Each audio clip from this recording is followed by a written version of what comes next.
pays nous, et puis ça, faut que nous fassions pour préparer comme nous à ça. Alors, première réponse concernant Cuba. Il faut que nous voyons que Cuba, depuis qu'on fait la révolution, sous embargo, au-delà de ça, il y a une politique de destruction qui fait. Par exemple, que l'idée qui était qu'à passer dans toutes les cultures, tous les élevages cochons, tout ça pour s'aimer des microbes pour passer la maladie, pour détruire les cultures. C'est-à-dire qu'ils ont fait tout et tout pour bloquer le pays. Mais comme c'était une révolution qui était appuyée dans les comités de défense populaire, les paysans, etc., ils ont arrivé développer, parce qu'ils n'ont pas choisi un modèle de développement capitaliste, industrialisation, contre toutes les autres colonies qui prennent indépendance. C'est-à-dire, oui, c'est vrai, il y a des belles boulevards, il y a des belles immeubles en capitale là, mais c'est dans les campagnes qu'ils ont fait véritable développement. Par exemple, vous allez en mi-temps en Chambonne, vous allez trouver un polyclinique, et puis tous les soins dentaires, la visée, opération, etc. Donc, malgré ça, ils ont arrivé à développer. Mais comme tout pays, il y a une évolution qui fait. Parce que les jeunes qui ont vécu Barodia, ce ne sont pas des jeunes qui connaissent la révolution. Moi, il y a un grand nombre, je dis, moi, je laisse ces cases-là et qui avant, je dis, ouais, là, vous savez, il pas y en a ça. Et puis, Mikaï, moi, la révolution, moi. Si je peux rentrer dans la contre-révolution, je vais tirer là. Bon, c'est dur, mais c'est pour dire qu'il y a une évolution entre la jeunesse qui est sur les bords de la mer en train d'écouter les radios de Miami. À la télé, il y a des dictature, mais à la télé, les films américains qui ont passé, les films policiers, tout ça. Donc, il y a une nouvelle génération qui rend les choses difficiles. Il y a l'embargo, mais ce que tu disais, quand la révolution était en difficulté, il y avait l'Union soviétique qui les a aidés. Heureusement que les partis à qui les aides là, ils ont fait la quand vous voyez ici qu'on échange. Donc, quand il y a eu la crise des missiles, et c'est là ça a montré une importance stratégique prison, ça veut dire que les États-Unis ont envoyé des armes en direction de l'Union soviétique. La Russie voyait des missiles pour mettre Cuba à viser les États-Unis. Et la guerre nucléaire m'a pété. C'est parce que Khrouchtchev fait derrière, il dit bon, on fait rentrer les missiles, qu'il n'y a pas eu de guerre nucléaire, mais ça allait éclater. Et quand l'Union soviétique est tombée, elle ne pouvait plus aider Cuba. Et en même temps, il y a le blocus. Il y aurait situation aurait. Mais ils arrivent à gérer. Pourquoi? Parce que la révolution cubaine s'appuie sur deux choses. L'éducation. Ah bon. Moi, quand je suis dans l'école Cuba, 5e, et puis je dis à jeune Martiniquais, posez-lui des questions. Comment tu as organisé le système scolaire? Quel type de production vous avez? 5e. Si un maman est venu, et en 5e, il vient lui poser des questions. Qu'est-ce qu'il pose? Donc, c'est ça à Cuba. Mais, pour être allé là plusieurs fois, je vous dis que rien n'est gagné. L'éducation et la santé. Alors, l'éducation et la santé, j'ai dit deux choses. Et la deuxième chose, c'est l'organisation du peuple. De chaque quartier, il y a un CDR. La culture. La culture, je relis à l'éducation. Quand il y a eu l'invasion de Playa Criolla, les mercenaires sont arrivés armés pour attaquer Cuba. Quand l'armée cubaine est arrivée, les choses étaient déjà réglées. Parce que tous les paysans, les pêcheurs qui étaient là, ils ont pris un et puis c'est eux qui bloquaient ces mercenaires-là contre l'armée. Je vous donne une anecdote. C'est à Pinard del Rio, je vais parler d'un responsable cubain, bon, généralement, et puis il m'a dit tiens, je vais te faire remarquer quelque chose. On est en pleine campagne, il arrête sa voiture, il y a un abribus qu'on a là. Et puis il a dit, mais viens voir ça. Et puis il a levé un bagaille, il y a un escalier qui a descendu là. Et puis il dit, ça arrive près de la montagne là. S'il y a un problème, tous les habitants du quartier rentrent par là, ils savent où ils vont prendre leur fusil. Et quand est-ce qu'on aura ça ici? Donc, ça c'est pour dire tout là. Mais, je vous dis, pour être allé là, que rien n'est sûr. Parce que la puissance de manipulation, de désinformation, d'acheter, mais il y a beaucoup qui disent, je suis pour la révolution, je comprends ça bien, mais il y a qui repasse, il y a qui remoto, il y a qui... Moi, les belles linges, moi, les motos. Les Cubains sont des êtres humains comme tous les autres. Pour compléter avec la dernière question, Venezuela, quelqu'un a parlé, pour vous dire où va la répression. Le consulat du Venezuela qui avait en Martinique, et à plus de la part là, pourquoi il est fermé? Parce qu'on interdit au consul d'avoir un compte en banque ici. On lui a dit qu'il faut que ce soit en France qu'il ouvre un compte en banque. Et quand l'argent pour payer les employés arrivait sur le compte en banque, la banque disait on a besoin de justification pour dire que ce n'est pas de l'argent de la loi. Il y a un document du gouvernement, c'est le salaire des employés du consulat, il n'y a pas été des mois sans payer. Ils étaient obligés de fermer ça. Ici, parce qu'ils appliquent les dispositions américaines. Donc, il ne faut pas croire que c'est facile pour les doulas, etc., qui prennent le pouvoir. Ce qui va changer, c'est avec les BRICS. Ils auront une liberté économique. Haïti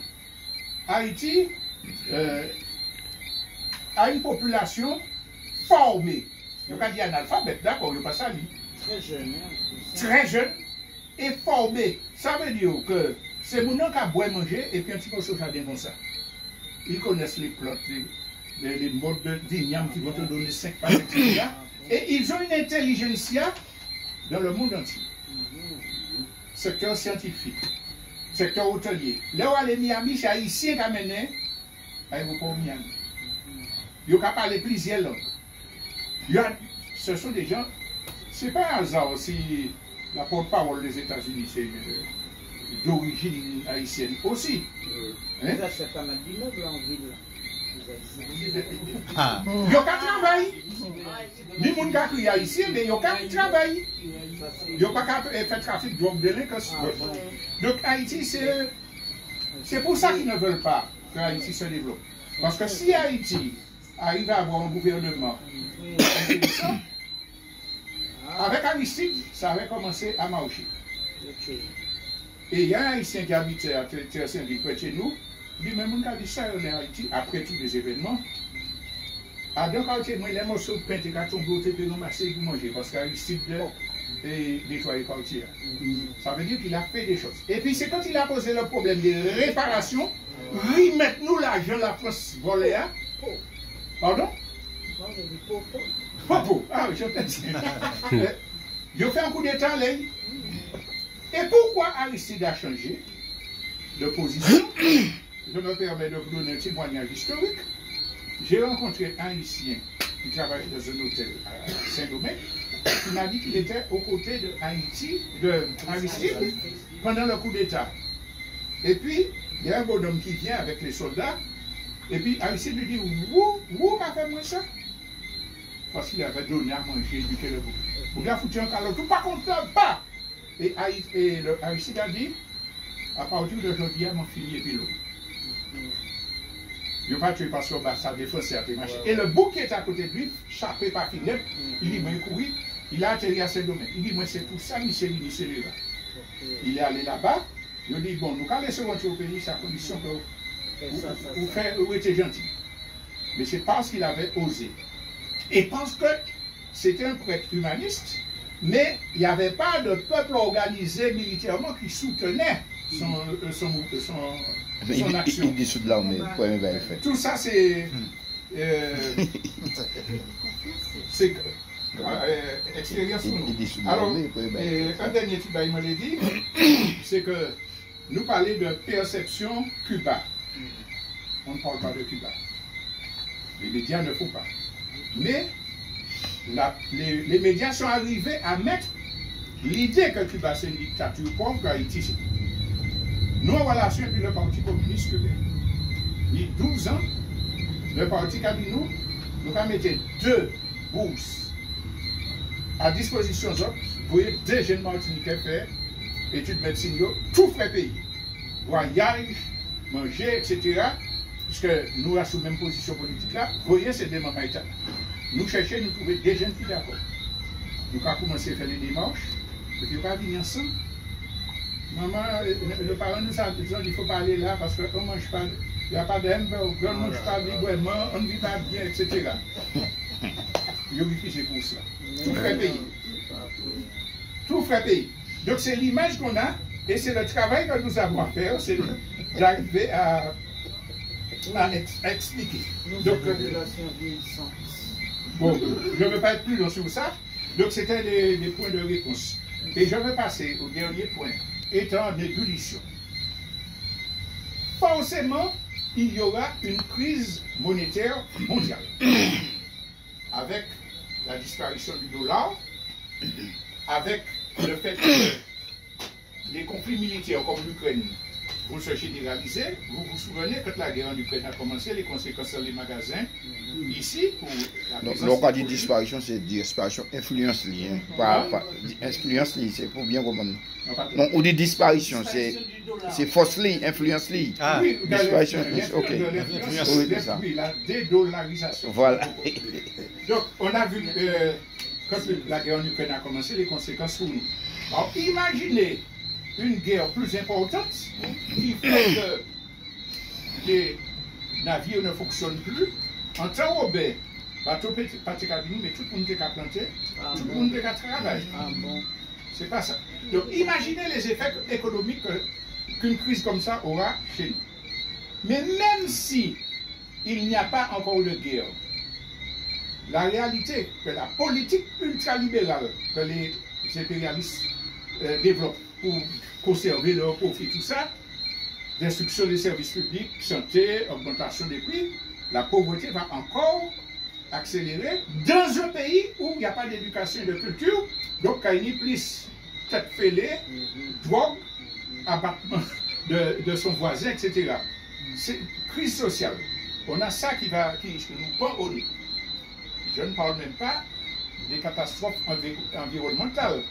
Si un bel cycle, un beau tremblement de terre passe, etc., qui ça fait nous.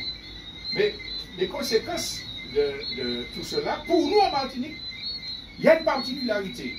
Parce que la France, qui nous colonise, est chassée d'Afrique. Donc, elle a besoin de rester une grande puissance. Sur qui elle va s'appuyer? Allez-nous.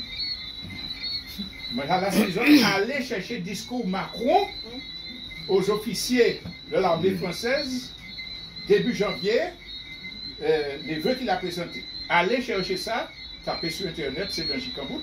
Bougakadiou, notre survie, c'est les outre-mer. Il faut dominer ça, il faut augmenter les militaires pour que ça ne sortir en ballon. Donc, il faudra qu'il s'assure que la Martinique puisse être le dernier stock pour exister.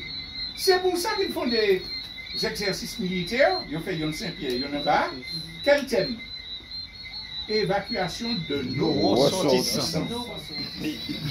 Si nous regardons comme ça, mais le but c'est de nous préparer à évacuer nos ressortissants, à les mettre à l'abri.